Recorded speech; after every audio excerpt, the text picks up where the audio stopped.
Hello and welcome to Where Creatives Connect. If you've not been here before, my name is Jamie Sharp and this is the podcast that brings you everything creative really. The behind the scenes of creative folk from all industries, whether they be in dance, musical theatre, composers, sculptors, dancers, you name it, I'll have them on, and it's my job to dig into the behind the scenes of what they do, their processes and how they've got to where they are.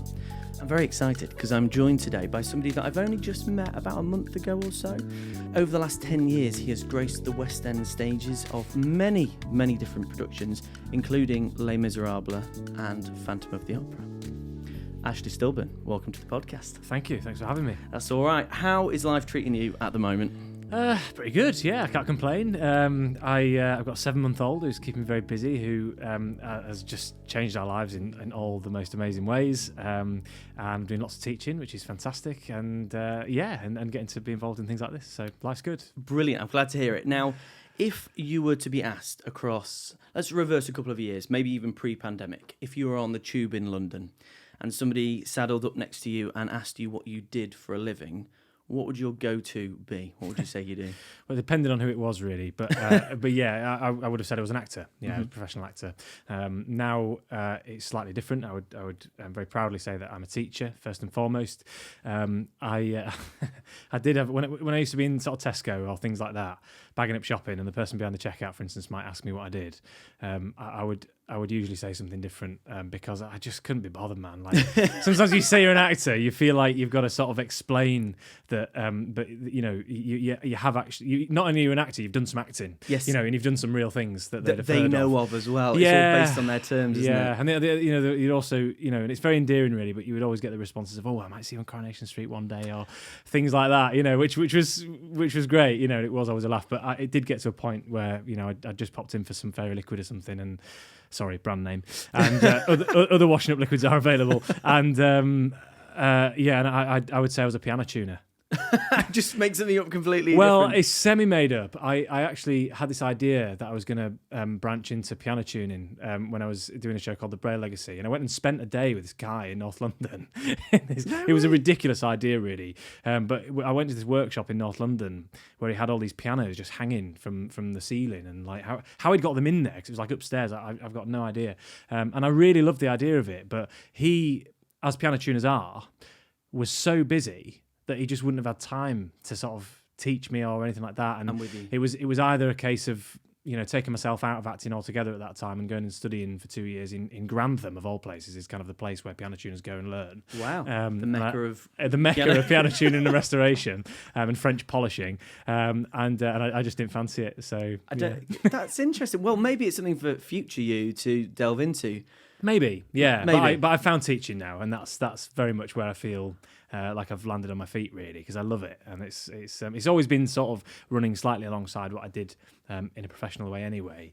But to kind of build it more into my means of making a living has been fantastic. Yeah, brilliant. That wasn't in Hitchin by any chance, was it? Where the piano tuner was? No, he was in. I think he was in like East Finchley or somewhere like that, or maybe Muswell Hill. Maybe it might have been there. Yeah, I saw when I was living in Hitchin during lockdown.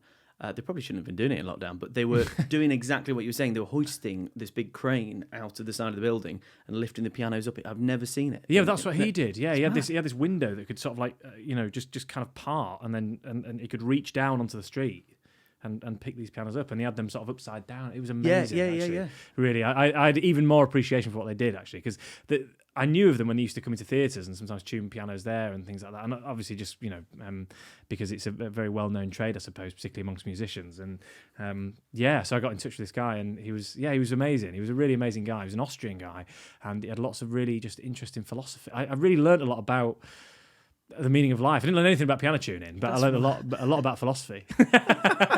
What an interesting guy. I need to get him on the podcast. Definitely. Great. Yeah. He's probably too busy, though. He's too busy to teach me piano tuning. I need to get him in to tune a piano somewhere. I'll just buy a really bad one. Now, take me back. We'll come back to teaching a little bit later on the podcast. You spent a number of years in musical theatre and straight acting as well?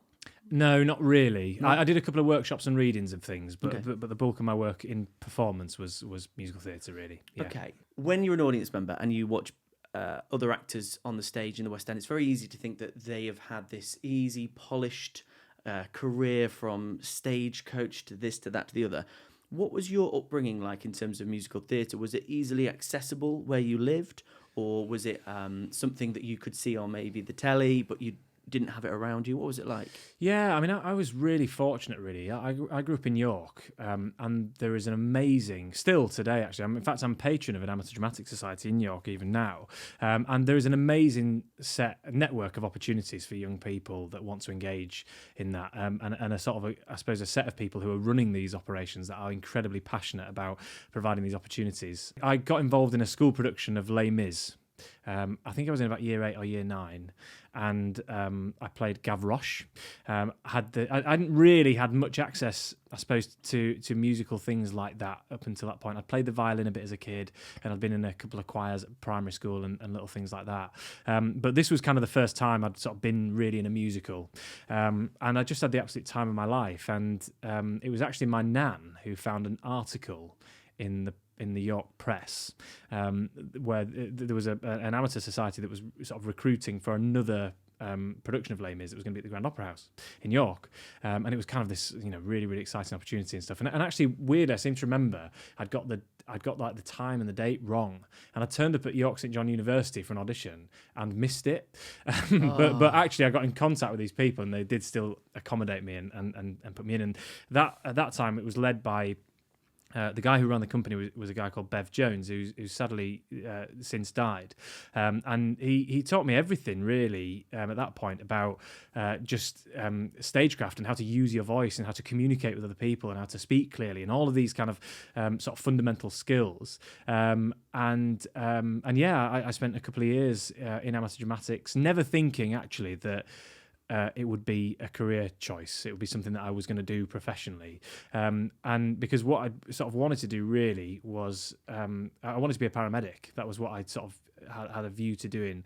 My grandfather had been an ambulance driver, and I just thought, as a young person, it just seemed something sort of very meaningful and stable and also varied about that. I think on a sort of subconscious level, I think I recognised how exciting that would be. And so I was doing a lot of that, and to the point where actually when I was at secondary school, I actually failed drama. I took drama at GCSE, because I missed one of my assessments because I thought, well, I'm never going to be an actor. So I'd been scheduled to go for an interview at York College for a course called Uniformed Public Services, which was kind of all part of the road towards joining the ambulance service in some way. Right, I'm with you. And so I went and did that, and I did a 2-year course in uniform public services, which I had the time of my life. I didn't love school, actually. I went to a school that at the time it didn't feel particularly aspirational. There were sort of a few things happening there that have since changed. And the institution is totally different. You know what it's like. The people make the place, and totally. I'm not laying any blame on any teachers or anything. Particularly if they're listening. But when there's a big shake-up, funny enough, when I started my PGCE, I actually went back onto the website of that school to sort of see how it fit with the terminology that we'd use in terms of academies and all of that sort of stuff. And I didn't recognise anyone on the sort of the payroll, if you like.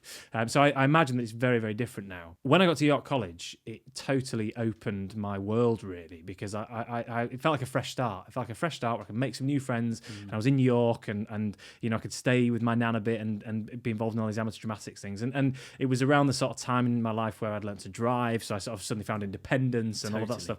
And it was amazing. And beyond that, I didn't get into university to do paramedic science because my GCSEs had been fairly subpar, really. And so I sort of took a year out, and Bev Jones, the guy who ran the Amateur Dramatic Society, said to me, well, you should apply for drama school and see how you get on. He'd had a son that had previously been an actor and now works as a producer, and he'd been to Guildford and he'd been in West End shows and followed a fairly similar path, I suppose, to what I maybe had in mind. And I just kind of went and auditioned, and I filled in the long form and sent the full length photo of myself with a check for like 35 quid and all that stuff that you do. And throughout all this, I need to add that my parents were incredibly supportive of everything that I did. They loved coming to see me in shows in York and things like that. And when I got into drama school, from what I remember, their response was, well, you've got to go. You've got to take this opportunity. And so I kind of landed at GSA on a bit of a whim, it felt like, off the back of doing Amdram and stuff. But I'd learned so much from engaging in those opportunities that it gave me everything that I needed to sort of get there. Now, would you feel, well, firstly, what an incredible set of turns, because I had no idea about the paramedic side at all. And also very honest of you about how you found school. So it's good to hear, because sometimes people see somebody that's done the end product, performing on the West End, and they think, oh, everything's been lovely on their pathway. Would you say then, as it wasn't this massive thing in your mind for many, many years, you were actually a little bit more relaxed in terms of when you came to the auditions, or was it still quite a pressurized situation? I think to be honest, there was a bit of ignorance, because it was sort of something that I was doing on a bit of a whim in some way. I mean, I worked very hard for my auditions and stuff, and it was a big deal for me to kind of get on a train. And in fact, I don't really remember that much about doing it. I remember that I sort of went on my own, but I had to get a train down to London and then navigate through London to get to Waterloo, to then get down to Guildford and all that sort of stuff. And it was just stuff that I hadn't done before. Yeah. And the first audition is fair. It feels like you're really going around the houses, because I travelled all that way, and you present a song and a monologue, and then you leave.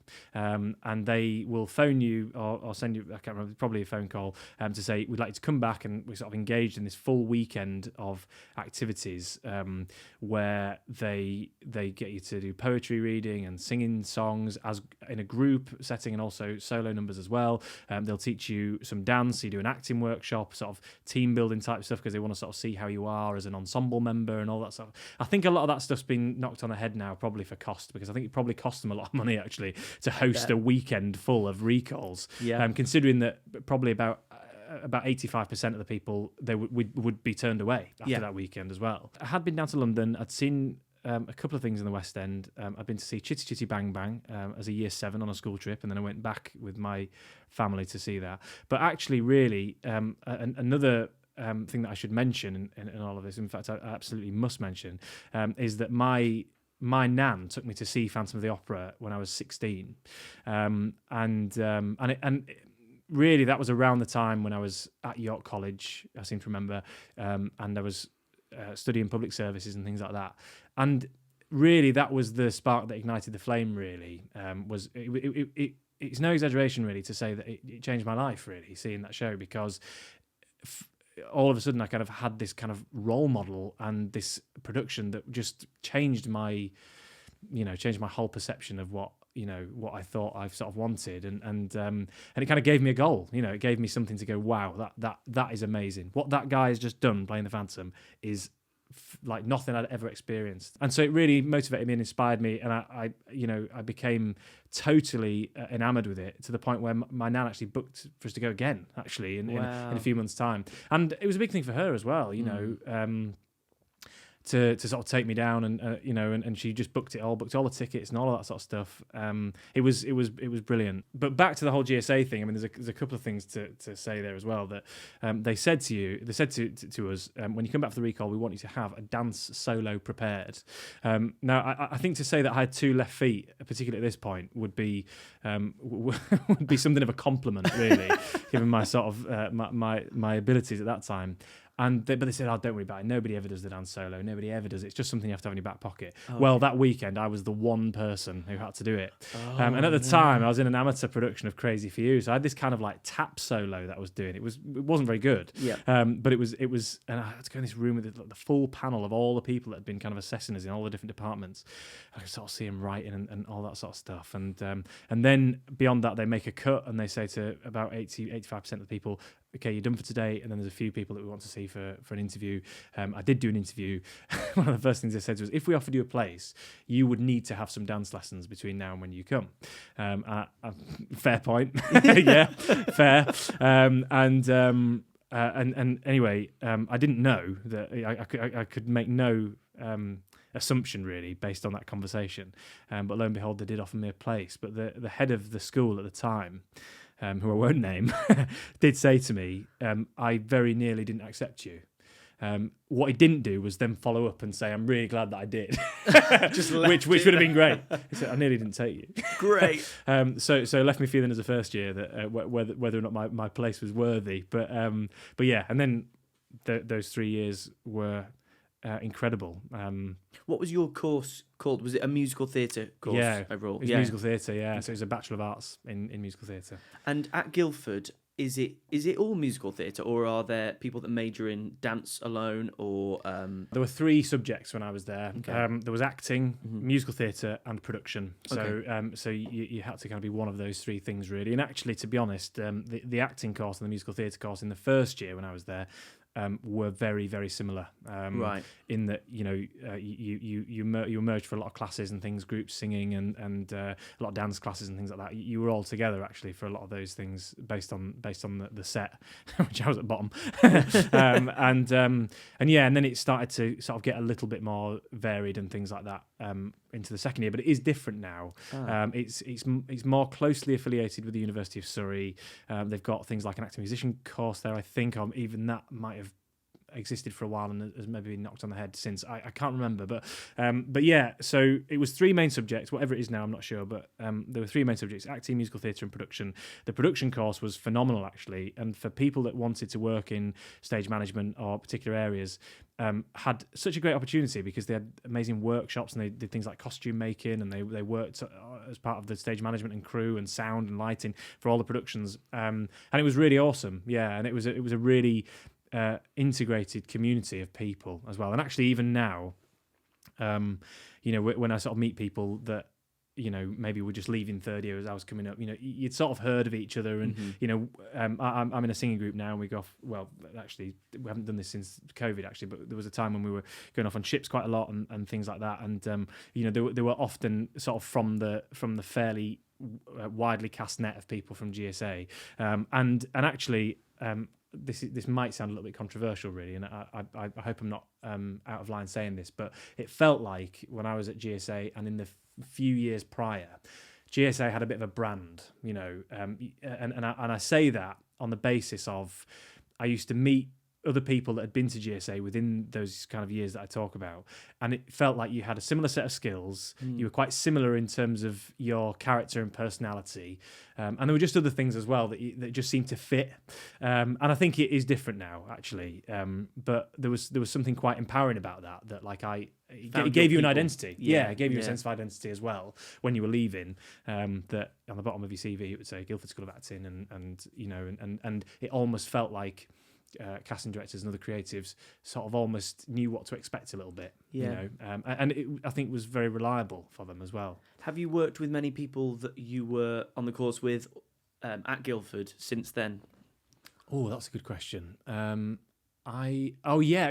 actually, when I went into Les Mis, there were 3 of us from our year group who went into that. One guy called Michael, who has just finished in Wicked, and another girl called Jessamy, who's now in Hollyoaks. So the 3 of us graduated into Les Mis at the same time, and then I don't think so. I don't think there's been anybody that's been in my year group, but there have been people that have been in like the year below or year above or things like that. That happens a lot. Or there's been workshops and odd situations where I might have been, but not really, not a whole lot. I'm with you. It sounds like a very healthy community of people that you can sort of relate to as well. Would you say that the course that you were on was quite geared up towards doing well in the industry? The reason I ask it is that having been on a music course myself, there's sometimes a lot of development, but it's sort of a personal development that you can go and find yourself as a musician or as an artist. Whereas things like production or musical theatre, there are jobs to be had out there rather than you having to create your own. Obviously, I know, and we will come on to some stuff that you have done where you have created some of your own with other people, but it sounds like it's geared up quite well to actually make you successful in the industry. Is that true? I think so, yeah. I mean, I think what they did really well was kind of setting up audition scenarios and things like that would kind of give you a sense of what would be expected upon the first encounter with the casting team or things like that. And actually what they had a strong focus on at GSA was your folder of repertoire, which which is absolutely your toolkit. It's your pitch, really. It's your Dragon's Den pitch. Yeah. When you turn up with your stuff, that it has to kind of present you as an artist in the best possible way, but also have the flexibility to be, adapted to fit different scenarios and things like that. So yeah, I mean, I felt incredibly well. What's the word? I felt like they accommodated us incredibly well all the way through the training. And I know that everybody has a very different experience. There were some people that were on my course that would speak very differently about their personal experience, but mine was very much an experience of being nurtured and being mentored and being guided and being treated with respect. And also because when it gets to third year, when you do your productions, it was very much the case that agents came and saw you in shows, and if they wanted to meet with you, with a view to, and that was a really interesting turning point, because they invite the agents in largely, and they do say, if there's one in particular, send them an email and see if they'll come. I got very lucky because I was in Legally Blonde. I must admit, I didn't know anything about Legally Blonde when I was actually casting it, and over the summer between second and third year, we got the casting through, and I was noticed that I'd been cast in Legally Blonde, and I was absolutely livid, because I thought I want to be a serious actor. Oh, I see. And I was so wrong in my judgment. I was so stupid, because Legally Blonde's amazing. It's a really good show. And I was given an absolutely golden opportunity. But for that summer, I thought, because they were doing Rent as well, I thought, I see myself in Rent, something really tackles some real issues, man. I was like, that's what I wanted. I'm a big fan of Legally Blonde. We did it when I was at Knutsford. I MD'd it, and it was such good fun. I'm a big fan of the music. Great score. Yeah, it's a great score, but also dramatically, it's structurally really sound. It's got real integrity and heart. It's brilliant. It's such a good adaptation. And actually, when I got into rehearsals, I just had the time of my life. And not only was it the first show of the academic term, we were also, I believe, the first drama school to do Legally Blonde. So it attracted a lot of attention from, casting people and agents and all that sort of stuff.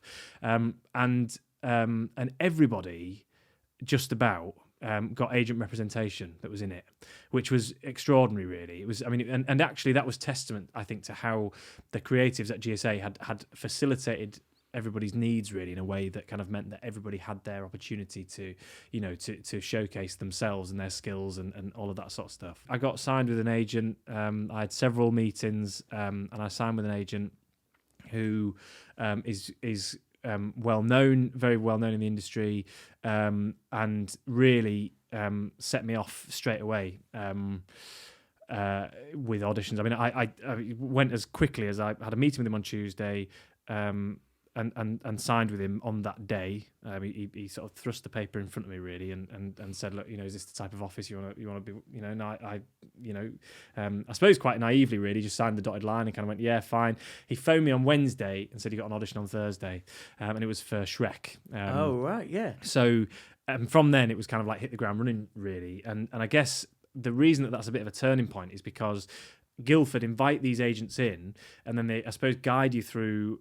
Agents I don't think, contacted us directly. I think they maybe contacted the school, and the school got us to contact them for safeguarding and all that sort of stuff. But then once you'd kind of signed, it was kind of like, well, they've given you the wings to fly now. It's kind of like, now is your time to go and get a job, hopefully, before you graduate. So that was the start of your second year. That was the start of my third year. The start of your third year. Yeah, you were signed, and then how did it go with Shrek? Well, Shrek, I didn't get recalled for, actually, which was gutting, because I thought I'd be a cracking Princess Fiona. But yeah, I think I did about, I think it was like 33 auditions before I got a job, and it was a lot, What was the length of time that was across? That would have been between about the end of October and around the beginning of April. Wow, that's it was 6 intense. Months. Yeah. Intense. Yeah. Now, so I'm just going to reverse for 1 second. You talked about Guildford really mentoring you, giving you great guidance all the way through. And I think that's also partly sometimes due to how you approach the course itself. I found I went to junior RNCM before going to the RNCM, and I found that you had sort of two different people that had carried on. You either had people that felt like they already knew what they needed to do, and they didn't listen to the advice, so they thought there was no advice that they could possibly hear. You then had the other side, which I was more on, in that I was feeling quite anxious, that I felt as if I already should know some of these things because I've been around there for so long, so I didn't always ask the questions. But you approaching Guildford, and it had been a complete change in career path for you from the paramedic side to that, do you feel that you were actually quite open to being guided and advised what to do, including your agent? Yeah, I think so. I mean, certainly when I was at GSA, I mean, the lads that I was on my course with, we're still in a WhatsApp group, still great friends with today, many of which came from very sort of similar kind of very modest, ordinary sort of working in Amdram sort of stuff, kind of background, if that makes sense. And so we had a lot of things in common, and we became friends really quickly. And I think what it did was it created this culture where you didn't really feel particularly judged a lot of the time, which is so important. And it felt like a pretty safe space. And again, that's only my personal experience. I know that people would have had it differently in different year groups or whatever it might have been. So what it meant was you didn't feel stupid if you were asking questions, because that is often the thing that stops you from asking things that you need to know, is the fear of being kind of judged or felt in some way kind of inadequate. And then I suppose when it went beyond the pale of GSA, I mean I wouldn't say I was mentored, but I was almost managed by the agent that I signed with, to the point where it used to terrify me a bit when he used to phone, and he did lots of amazing things for me, actually, and I'm incredibly grateful for all of those things. But there were times when I'd sort of be in Tesco and I'd see him phoning, and I didn't have a notebook to write all the details down, and I felt like, oh God, I should have had my notebook. What was I doing? At all times. But he sort of worked at such a pace that was kind of, I think, testament to the success of a lot of his clients, really, that he had very, very high standards and expected a lot of his clients, but at the same time, I have to say, was quite nurturing a lot of the time as well, whenever it was required. Things did change in my circumstances and his, I would say, a little bit later down the line, and I needed something different, really, from agent representation, more really to accommodate less focus on just being an actor, and really because of the high standard and the pace in which he worked, it didn't seem fair that someone like me would take up a space on his books for somebody that might be a little bit more keen, a little bit more eager. I wanted a break. I wanted a bit of time away.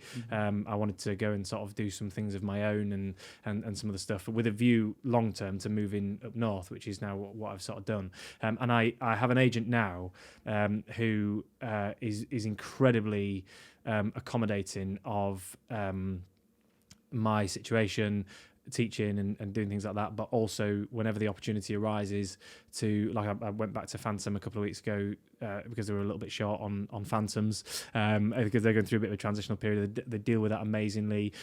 Every so often they'll say no pressure, but somebody's asked after you would you be interested in this, and it's often a no, but there's no bearing on it. And every time I'd phone, they're just wonderful. They're absolutely amazing. So it's a very different vibe, it's very different feel, different culture, and it's been really quite I suppose enriching for me to have had the experience of working with two different sort of agents and management representation to see how things work. But yeah, the people that I'm represented by now are absolutely amazing and are fantastic. So yeah, I'm so pleased for you, because that can be a really tough thing when you're questioning: is it me? Is it them? Is it the industry? It's a hard thing to be involved in. Well, yeah, because they've got to make a living as well. Exactly. So it's a very privileged position, really, I suppose. But I guess they've got people on their books that are maybe putting more focus on it more full time and will generate but also they will take up more of their time. So I don't take up much of their time really, because it's kind of limited now, I think, really, to when, if on the odd occasion Phantom might ask me to go back, or there might be the odd inquiry for something, So yes, it works very well both ways, which is how it should be. I love it. Yeah. Take me back now. I'm going to reverse again. So you've had a few twists and turns. You were unhappy about Legally Blonde until it started, and then that was amazing because loads of people got representation from it. You then got your agent, amazing. You're on a high.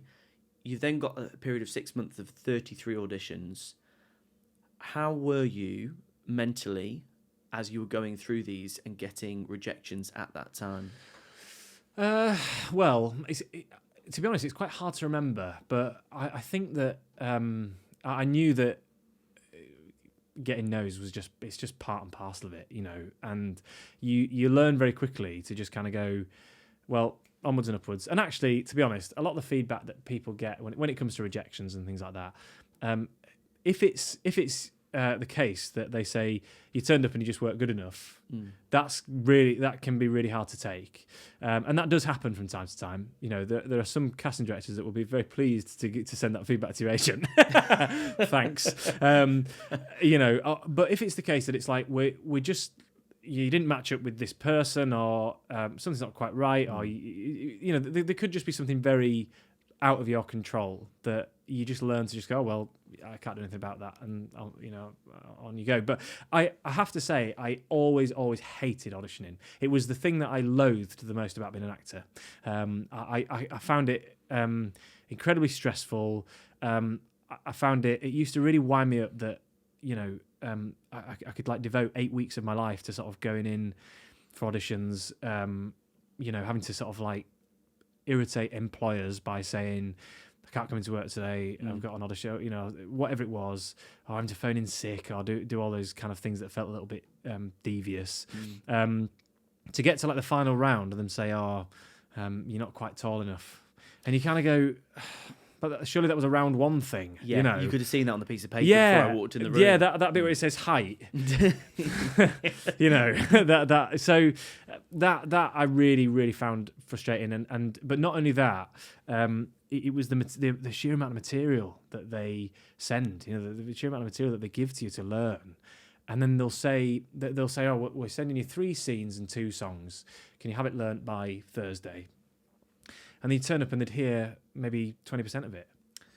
So you spent all that time putting in a graft. Yeah, and it's funny because I remember having a conversation with my dad. My dad's a joiner, and he has to. He works incredibly hard. My dad. He works absolutely round the clock to get gates out. He makes timber gates. That's what he does. Okay. And he has to spend a lot of his time going around and measuring jobs up. So he'll measure someone's driveway, and then he'll sort of put a quote in. He'll spend a lot of time, sort of writing down the cost of all the materials and the labour and giving them expectations as to when they can receive it and all of that sort of stuff. And then sometimes he might just never hear back, from a job, And I said, well, it would be a little bit like you going out and measuring a job and doing all that work, doing your quotes and all that sort of stuff, and then them coming back to you and saying, we'd like you to come back next week, but we'd like to measure the job in exactly the same way that you did, but this time we'd like you to maybe draw up a little sketch of exactly how you're going to do it and all that sort of stuff. He goes, yeah, okay, right, cool, yeah, and then the week after that, you then go back again, and it's the same thing, and then the week after that, they want you to design it from the back of the driveway, and do you know what I mean? And I described it in that way, and I sort of said, imagine you've done that 8 or 9 times, and you've given up your Tuesday evening, and you've gone out to do it, you've missed football a couple of times, or whatever it is, and then they say, oh, actually, no, we're going to go with someone else. It would be like that, twice, thrice weekly, and it does start to weigh you down, so that was the thing about auditioning that was really, really hard to take. But once you get a job, and if it's a year contract in something, in my mind I went, oh, that's a year I don't have to audition. Yes, so I don't have to audition now for a year. That's great. Yeah, I love that. Now, what was your first audition that went successfully? What was your first gig? The first audition that went successfully was for the UK tour of Annie Get Your Gun.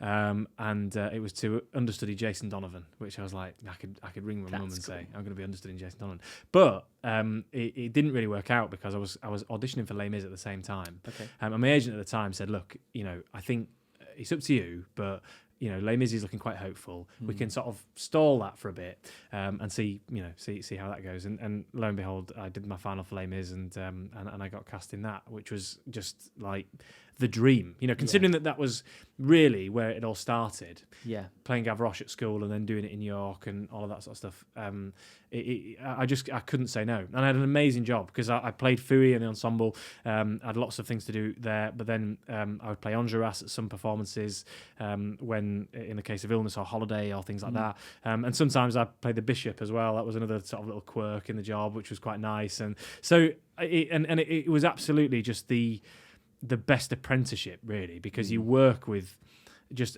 such a wide plethora of amazing people, which I did, and the year that I was there, the actors that were in it were absolutely amazing. And actually, to this day, I don't mind saying this sort of publicly, really, that the best actor I've ever worked with, it was an actor called Tom Eden who played Thénardier, and he'd been nominated previously for a Tony Award for a part he played on Broadway where I don't think he actually had any lines. He was in One Man, Two Governors, and he played Alfie, who's the sort of the waiter who gets smacked with cricket bats and thrown downstairs. And he had this very physical, very incredible talent for not just physical comedy, but comedy overall. But the way that he played that role and catered to its comedic needs whilst also capturing the real sort of dark, desperate nature of the character was amazing. And to this day, if anybody ever asks me who's the best person you've ever worked with, it's undoubtedly him. But he wasn't the only person in that cast who was also. It taught me an awful lot. People that I'd watched in shows growing up. In fact, the first time I ever saw Les Mis, the guy who was playing Javert when I was in it, I played Enjolras the first time I'd seen it.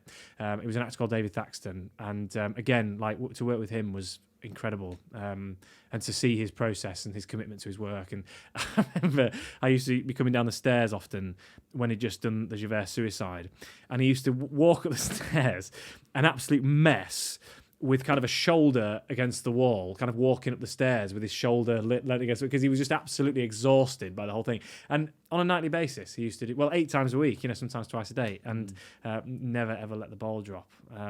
So that was Les Mis. That was the first. It wasn't the first successful audition per se, but it was the first job that I went on to do. Incredible. That is an amazing experience to have. And you mentioned having lots of different roles within Les Mis. Talk me through your process when you know that at the quite last minute you might need to change and do somebody else's role because of sickness. How do you maintain all of these different parts mentally and then be able to step in last minute? Repetition, really. I mean, in the case of Enjolras, as it turned out, I did go on very last minute. The first time I ever did it, and I hadn't had a full set of rehearsals for it, but it just so happened that the chap playing Enjolras at the time just got stuck on a train, and these things happen. Yeah. And so and really, what was unfortunate for him was that he had no indication really of how long it was going to be before the train got moving. So they just said, look, and actually they turned to myself and the other Enjolras cover. Both of us were new, and said, can one of you do it? And it was me. And to be honest, throughout the whole rehearsal process, I thought this could be a possibility.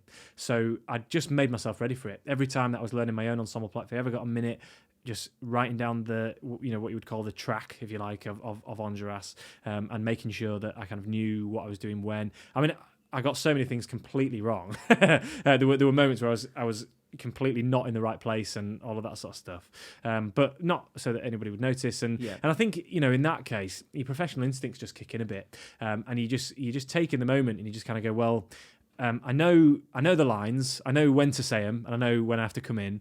I know when I have to enter and exit. Everything else, I'm just going to have to, there are ways of communicating with your fellow actors without saying, I don't know what comes next, where they can go, he doesn't know what comes next, and they can guide you. Yeah, team effort. Yeah, and that's very much what happened. And I don't really remember much about that night.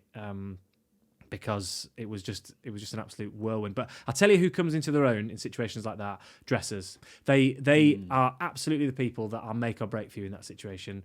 The Honduras dresser at that time was a lady called Zoe Osborne, who just completely, she would be literally waiting in the wing, and she would go, right, come with me, because what people don't often realise is it's not just the on-stage stuff that's you know, you don't just come off stage and into this magical world of, oh well, I'm all right now for 20 minutes. Have a brew. It's like yeah, exactly. Yeah, it's like, well, where do I go now? You know, what do I put on? You know, there are all these different things. So that is when the dressers absolutely come into their own, because they're you know, they end up looking after you really, or helping you with all the stuff, and actually they literally will position you right where you need to enter.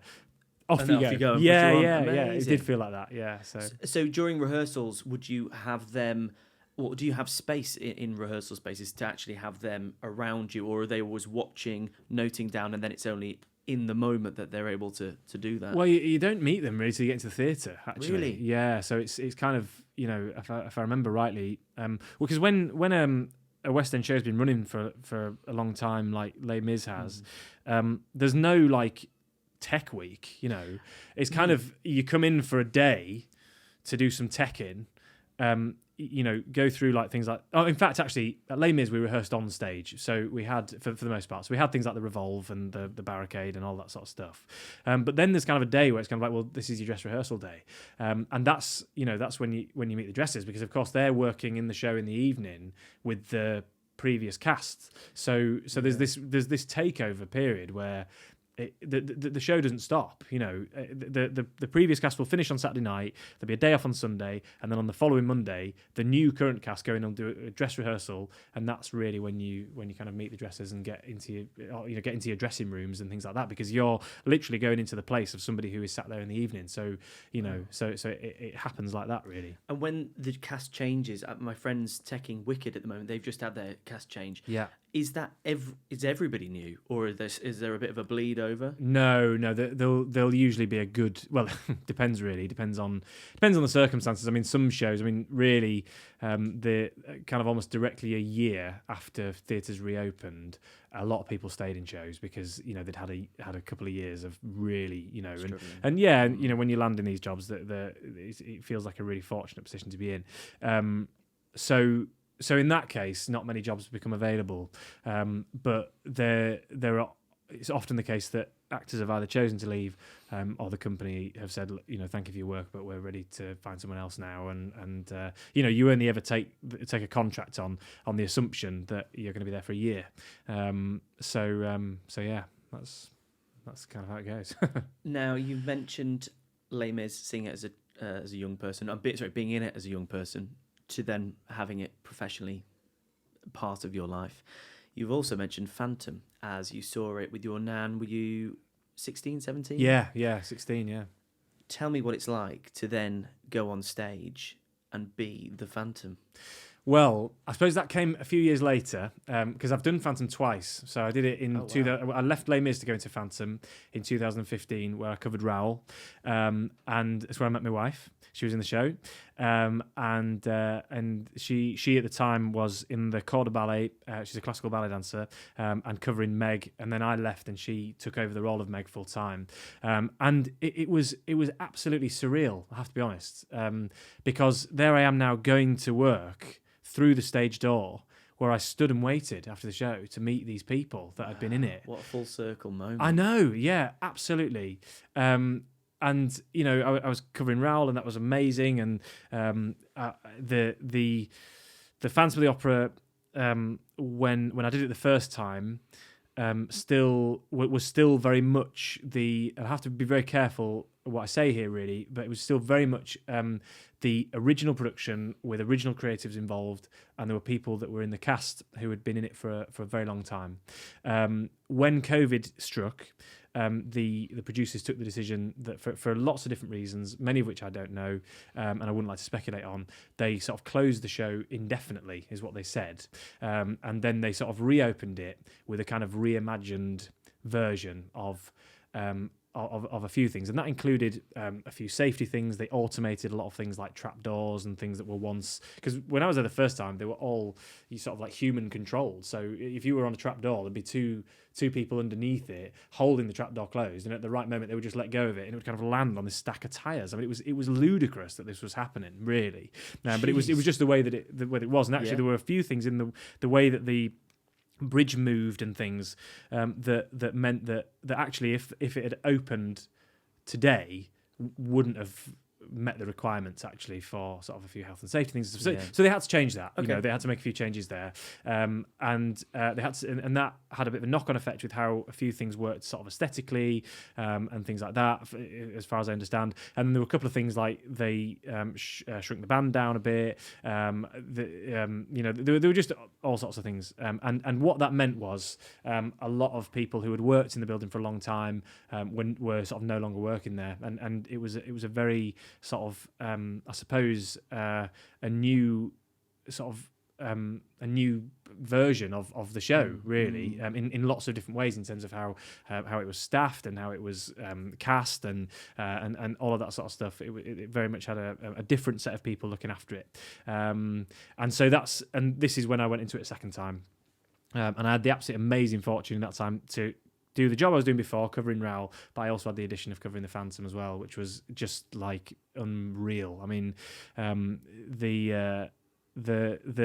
moment where you go and get your head scanned because they make the prosthetics and the mask to fit your head is just amazing. I can't back this up with anything, but somebody did tell me that if you've played the Phantom on either the West End or on Broadway, you're in a group of people smaller than that of the collective group of people that have been to the International Space Station. So apparently, but as I say, don't quote me on that because that is very much secondhand. We'll go for it. Sounds great. Yeah. Sounds great. That could be a headline for the video. Brilliant. So obviously in between that there was a bunch of things that I did, but that felt like full circle.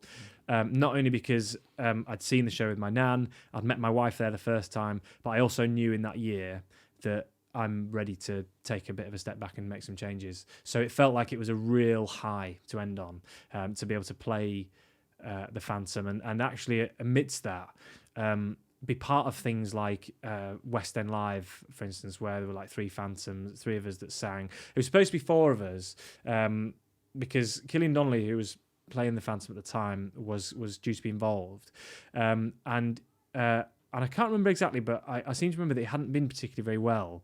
But actually, what he said to the producers, I think what you should do is showcase the understudies, because they don't, often get. It can often be a bit of a thankless task, and he urged the company, as far as I understand, to celebrate the understudies in the way that he did. So it was actually the three of us that covered the Phantom that went on and did West End Live, that really speaks volumes for the type of guy that Cillian Donnelly is. A really, really brilliant leader of a company. Amazing, not only an amazing talent, but he just had a real gift for, been an amazing company member actually, and sort of putting others first in that way. So yeah, and also not only that, but there was also the Phantom appeared on the Buckingham Palace party. I got to do the rehearsal for that, which was awesome. So like Wellington Barracks, you had like the Welsh Guards Orchestra and all of that sort of stuff. That was also incredible too. So it brought a lot of opportunities for me within the year that were amazing. Keeping within the realm of work and things that you've been up to, I've gone online and I've dragged out 5 photos. It's quite small. I would normally have my iPad, but I'm sorry about that. I've got 5 photos of things that you've been involved in. Okay. All you need to do is just expand on what those things are. Okay, great. Let's hope I remember. Well, number 1. Oh yeah, so this is something that we did in lockdown. I'm in a group called West End Men, and my first encounter with West End Men was the producer, who's a friend of mine, phoned me on a Thursday and said, 2 questions, are you free on Monday? And do you want to go to Thailand? To which I said, yes and yes. In fact, I don't think I was free, but I made sure I was because I really wanted to go. And we did a concert with the Royal Bangkok Symphony Orchestra in Bangkok, which was incredible. And anyway, since then, we've done a couple of little things. We filmed a live concert in lockdown from Park Theatre in Finsbury, and this was one of the things that we did in lockdown. So I can't remember exactly who is fully to thank for this, but if I remember rightly, Matt Abrams, who was the musical director for West End Men when I was involved in Thailand and also at Park Theatre, put this together.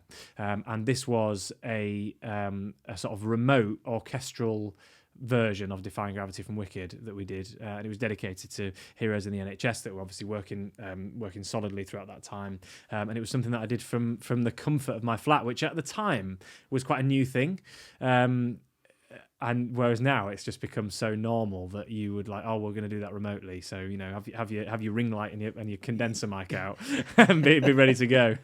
So that was West End Men sing Defying Gravity remotely. Fantastic. Matt Abrams, I'm not sure if we've made this connection, was at Junior RNCM at the same time I was. No way. What a small world. He was on trumpet, first study at the time. Okay. And then I think, has he just finished on The Lion King? Yeah. If he has finished, yeah. But I mean, great friend of mine, incredible guy, amazingly talented, and just a great person to have in the rehearsal room. Very chilled, good at what he does. Excellent what he does, actually, and he's helped me a lot, actually, as Matt. I've got a lot to thank Matt for. He gave me a glowing reference for my PGC course. He ran some sort of advanced music theory classes online over lockdown, which helped me immensely. So I've got a lot to thank Matt for, and I hope he knows that. So I was so pleased that he got me involved. Yeah, brilliant. I love it. Absolutely brilliant. Similar, number 2. So this is the show shanties. This is something that I love being part of, and actually is populated largely by a lot of the people that I sang on ships with. A lot of those GSA boys that I was telling you about earlier.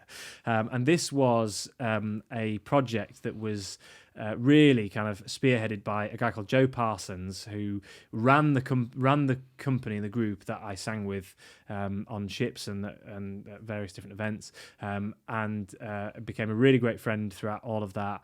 And then he's now the resident director at Les Mis. It was on tour and now he's a resident in the West End, and it's really led by him, Joe Parsons, and two arrangers, Ashley Jacobs and Harry Style, not to be confused. Whoa.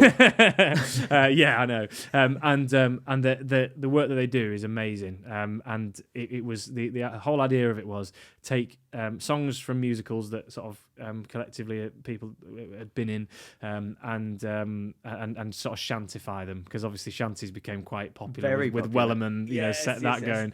And what started off really as a bit of a fun project, just sort of post on social media, really grew actually, and we did one with a cast of Hamilton, and it got played on Radio 2 on Elaine Page on Sunday and Radio Kent and all these sorts of things. And actually, there are some kind of ideas being bounced about. I hope I'm not out of line saying this, but there was some ideas bounced about. We've spent some time in a rehearsal room thinking about how we can make the concept into a live show, and using what we had available to us in this room really as percussive sounds and things to sort of add to it. And it's something that I is running alongside other things at the moment, and whenever I get the opportunity to do some recording for it or whatever, I jump at the chance, because it's just it feels like a bunch of really good friends doing some really good work together, and it's great. Brilliant. Number 3. Right, okay, so this is a photograph of me dressed as the Phantom in the Phantom dressing room. This photograph is taken by the Phantom dresser, who is an amazing photographer.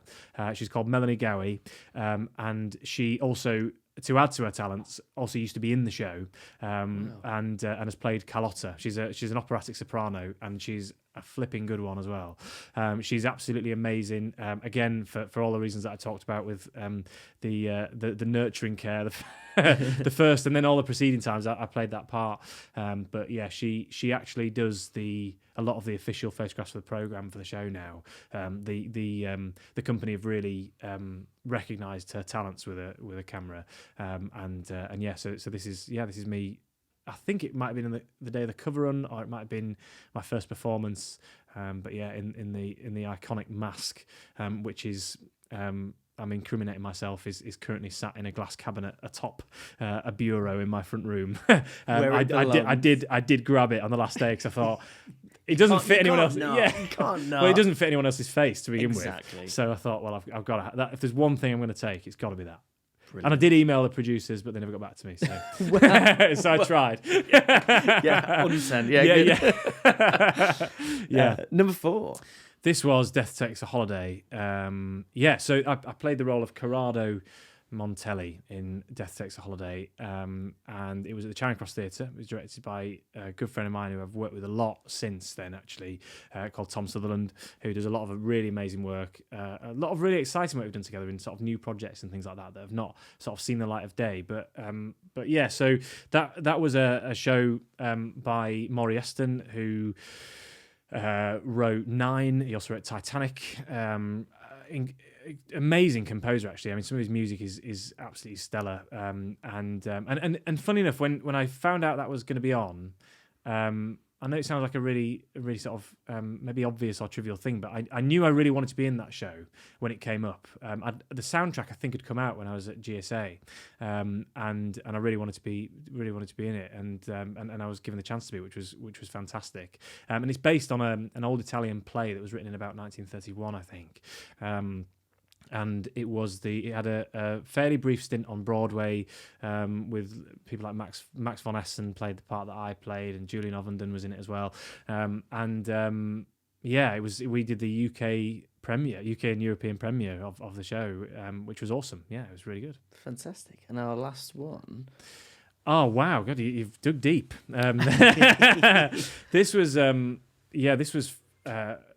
sort of promotional video that we filmed at a place called the Umbrella Rooms on Shaftesbury Avenue for The Woman in White. They sort of released this as a single, I seem to remember. This was a duet called I Believe My Heart from The Woman in White. And again, it was played on Elaine Page on Sunday. So I wouldn't say I've frequented that show. Sounds like your best friends. Yeah, actually, the 2 times I've been on it have been mentioned in this list. But we filmed that at the Umbrella Rooms, and it was after a very long day of rehearsal. We didn't really know. We were very early on in rehearsal, so we hadn't really kind of like established that kind of rapport and relationship or idea as to what the storytelling in the sort of duet was. We kind of thrust in front of a camera, and I seem to remember.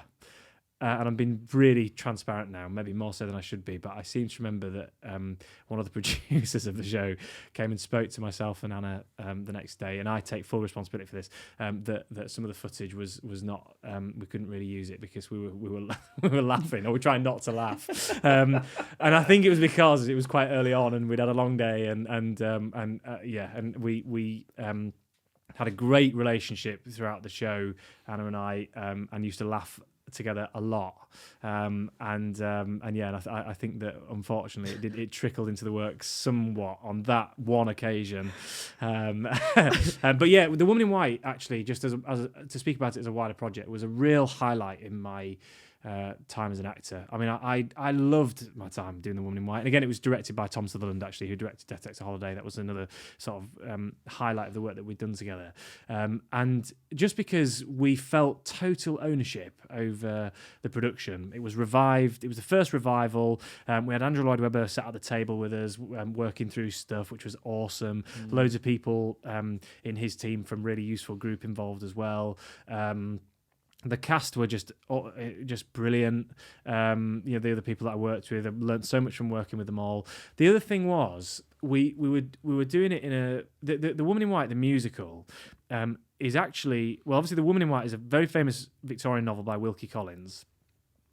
Cited as being, I believe, one of the kind of the first ever mystery novels. But to give it just a little bit more of a sort of, I think, I'm right in saying that, to give it a little bit more of a sort of supernatural element and dimension, they actually bookended The Woman in White with a short story by Charles Dickens called The Signalman, and actually it starts and finishes on this kind of railway line, and it's based on The Signalman by Dickens. And what's really appropriate about that was the theatre that we were doing the show in had been a shoe factory that Dickens had worked in as a child, and had based a lot of his characters that he then went on to write about from his time working in that environment. And not only that, Wilkie Collins wrote a lot. Well, I mean, one of the big innovations at the time was transport, train networks and things like that. And Wilkie Collins is one of the recurring themes in The Woman in White, the sort of innovation of travel, how it moves between different locations and all of that sort of stuff.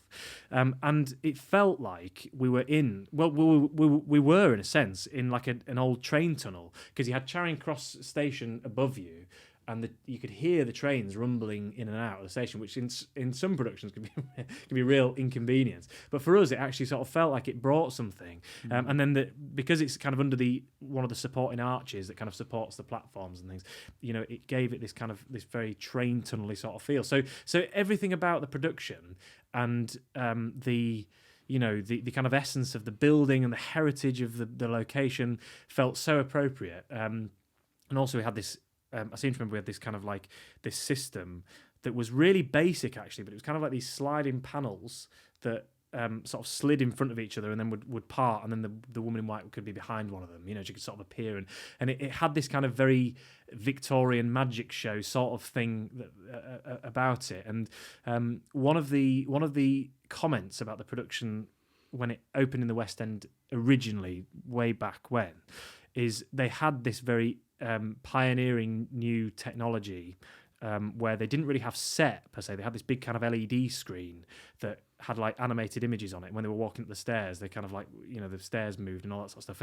And one of the sort of, I hope I can say this, without sounding too negative, but one of the sort of criticisms of it was that it felt very modern, and it sort of detracted, because you had kind of this kind of animated screen and people walking upstairs and things like that.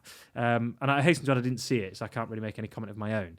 But to incorporate these kind of sliding panels and this kind of slightly more Victorian techniques, for how you make people appear and disappear, also felt totally appropriate as well. So it was a creative process that I was part of that was an incredibly sort of rich time in my working life. Fantastic. It's absolutely fascinating to hear all the people you've worked with, but also what a wide variety of productions you've been part of as well. You've mentioned that you had it in the back of your mind that you wanted to move north after a set amount of time, to then move into education, and that's what you're doing right now. Do you want to explain what the course is that you're doing and what next year is going to look like for you? Yeah. So I'm doing a PGCE at the moment, which obviously is the kind of the state recognised qualification that you need to be a teacher in a classroom, and I'm doing it in secondary music, with a view to teaching music in the sort of the secondary school classroom, I suppose. Although I've just accepted a job at an amazing school in Manchester called St Bede's College, which I'm incredibly excited to go and work at, teaching both drama and music. So I'm very fortunate in that way, that because obviously musical theatre is very much a combined discipline of music and drama and dance and a couple of other things as well. I'm lucky that I've found a job that is kind of a hybrid between the two, because I suppose when I was choosing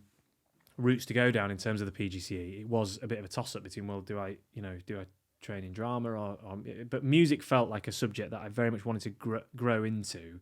And also singing is kind of, I think if I was to kind of rate the different skills within the discipline, singing for me would kind of be at the top, I think. So it felt right that I did a PGCE in music. And I wanted to kind of lead ensembles and things, like choirs and things. So music felt right. So I'm currently in my second placement at a school in Macclesfield, which is going really well.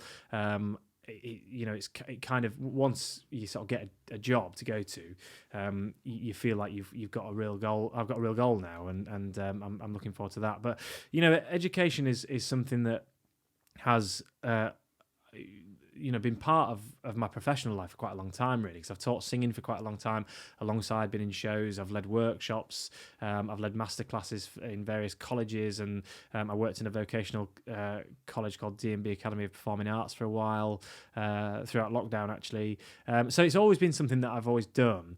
But going back even further than that, when I was at GSA, I always had a real enthusiasm and taste for being in that environment, in that educational environment, and I knew that it was somewhere that I loved being. And actually, my favourite thing always about any of the acting jobs that I've ever done has been the rehearsal process, that process of development, and I think that education is a bit like that. It's kind of like, it feels very much like a work in progress a lot of the time, and I really, really enjoy being part of that formative development and process. So it felt right that my wife and I both knew that we wanted to move out of London. We just felt like there was absolutely no hope of ever getting on the property ladder there. There were lots of things about the lifestyle of being in shows that didn't really suit where we felt like our lives were heading in the direction of. It's perfect while you're in your 20s. It's great, and there were so many amazing things about living in London.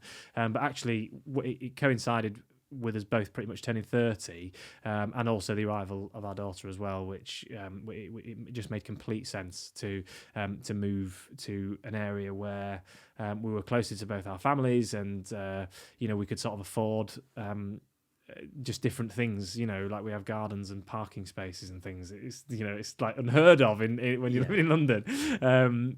Unless you're one of the lucky ones, I suppose, who either bought years ago or you've got significantly more wealth.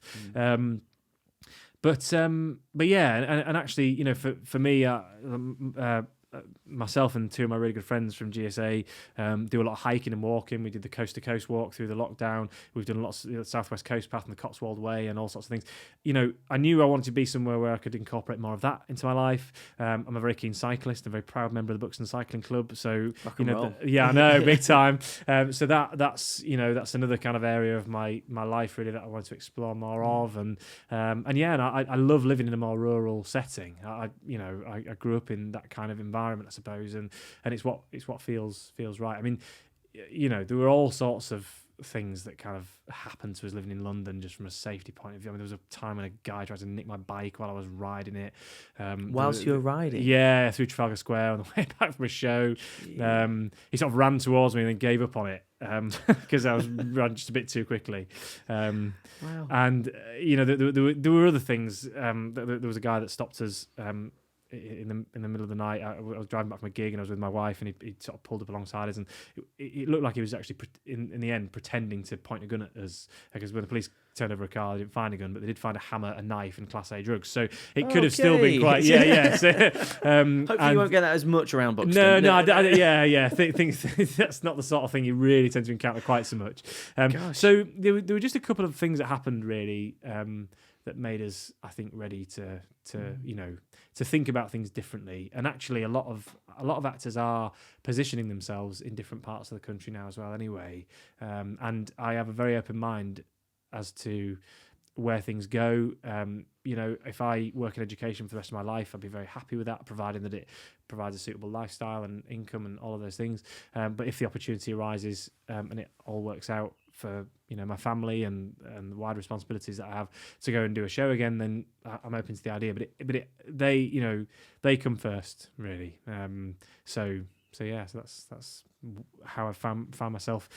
I suppose just shifting the balance, really, because there was always a bit of educational work in my work, but now it's a really, I suppose, a sole means, with the exception of a couple of gigs and a couple of remote things and maybe the odd workshop and the odd stint back at Phantom for a short while or whatever. So yeah, it's really inspirational to hear that, because so many people are led by their ego, and in some respects, or by money, or by what they feel like they should be doing, but actually putting yourself, your wife, your family first, and then navigating around that, but also being open to it might be an education affair, but it also might not, depending on how things go.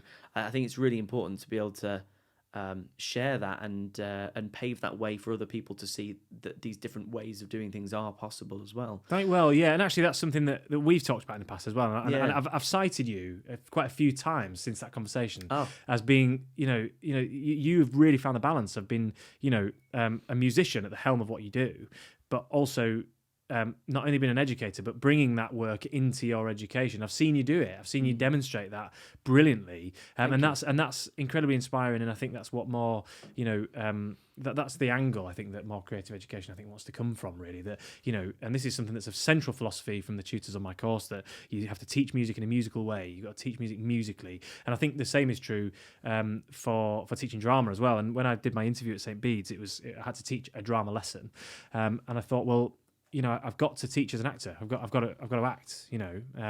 So that's, I think that's a really, really good thing. And I got really bogged down at one time in my life where I was like, oh God, I don't think I can make it work as an actor like long term. And what should I do? Okay, maybe I could do like my HGV license, and I could be like a freelance truck driver. As an example. I can be a piano tuner. Exactly. And I used to drive my wife insane because I would come with like different ideas of things, but it was because I felt like, I suppose, I had no real longevity in putting all the eggs in the basket of just being an actor. You have to have something else, really, in order to give you that longevity. But the sad thing occurs when people go, well, this doesn't work for me, I'm just going to transition to something else completely, without having an open mind maybe to how the two things can mutually benefit each other, because I think you understand your craft as an artist by breaking things down in the classroom, big style. I've vice learned versa. so much more by actually having to explain it to somebody else or show somebody else and really think about what it is. Even on this podcast, talking chatting to David Innes-Edwards about his directing, and he was saying, it's not all too often I stop and break down exactly how I direct and what my process is. So yeah, you're absolutely right. The education and the teaching at whatever age or level will also improve your craft as well. Yeah. So do you think you'll have anecdotes and examples that you could show to your students in the future? I hope so. I mean, it's a funny thing with anecdotes, isn't it? Because the reason that I suppose I want to very much maintain an open mind to still gigging and doing lots of things is because the person I would hate to become is that guy who is, back in my day, this is how it was done, Yeah. And I suppose I just hope that the methods and the processes in which I or we used to create really good work at one time, I hope that they still remain current, because actually I have got a very, I suppose, I know I sound a bit like Liam Neeson in Taken, but I suppose I've got a very particular set of skills that actually work for me, and very much became my tool bag as to how you approach and build a character and all that sort of stuff. And I just hope that those tangible skills are still current, in years to come, but also by still gigging and developing new work or whatever the opportunities might be, it broadens your horizons to new knowledge all the time. And I think that anecdotes and things like that are incredibly useful. Often in the pursuit of empathy, really. Like, don't worry about it. I've been there. I've made that mistake.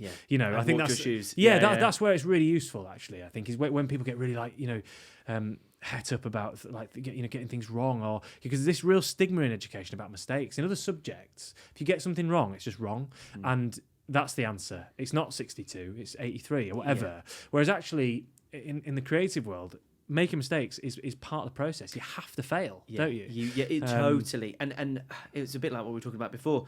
Music, the arts are not sports. It's not just win or lose. It's not right or wrong. It's a process. Even when you are at the end product of showing your work, whatever that work is, that's not the end. You're still learning from it, and you'll take that into your next work.